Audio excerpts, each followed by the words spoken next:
I've heard smart people and good investors say you don't make decisions based on closing costs. You don't buy a deal or not buy a deal based on closing costs, and say the other things like those are just closing costs. Oh, the deal works. Oh, yeah, but except for the closing costs. People throw around the idea of closing costs and transactions cost like it's a secondary or tertiary component in evaluating the deal. But I've done around 50 BRRRR deals in my career, and I've paid almost $1.25 million in closing costs. So these are a real expense that I haven't been able to just ignore, and they've never been 3% on the deal. The transaction and closing costs are actually a key part of what has to be factored into my underwriting in order for me to stay in business. Today, I'm going to walk you through why I think people have it backwards and why you need to factor in closing costs if you're trying to build a portfolio.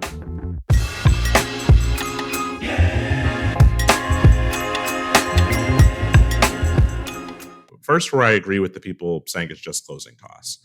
Closing costs definitely shouldn't be a core reason why you do choose to buy a deal, but they absolutely are something that you do need to get right when you're evaluating the deal. And I'm going to show you why in real numbers.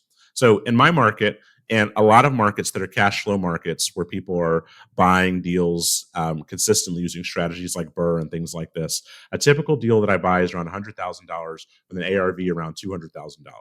So I'm going to kind of use that as the base to explain this point that I want to talk through.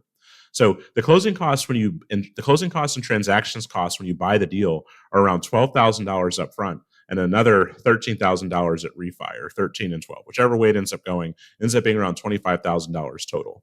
But that's $25,000 on a house that you bought for $100,000 and is worth $200,000 when you're done. So the percentages on that are nowhere near 3%.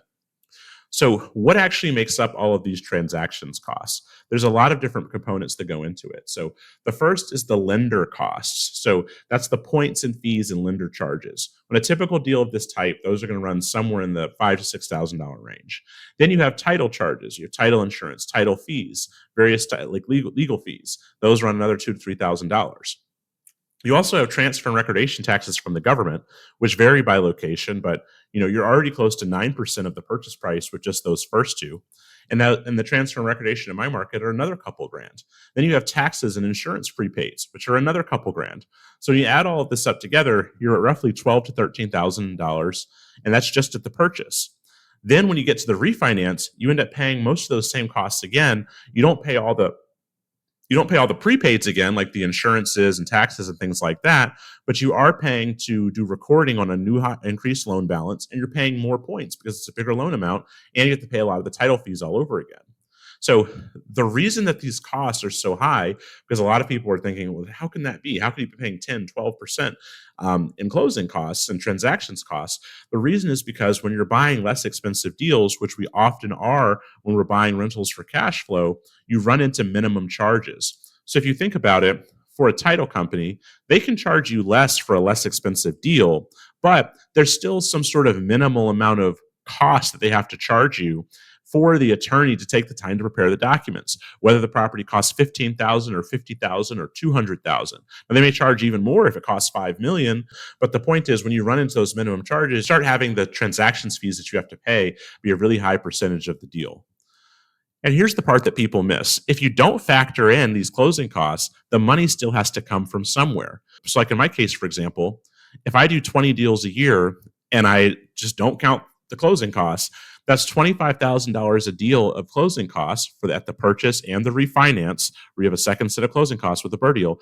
That's $500,000 that has to materialize out of nowhere just for me to continue staying in business. I have to go make that money somewhere to fill in that gap in my business. But if I factor in closing costs into my BRRRR math from the start, I don't need to come up with that money. So imagine how much more work has to be done to fill that $500,000 hole if I just refuse to factor in closing costs. I've even had people who have no money to buy their first deal tell me that I shouldn't be factoring in closing costs. So they want me to take a strategy that would cost me $500,000 a year when they're trying to figure out how to get into their first deal with no money down because they don't have money to even do that first deal. So I think that these people would benefit from factoring in closing costs, and then maybe it would be easier for them to be able to get started as well. I think it would help a lot of investors.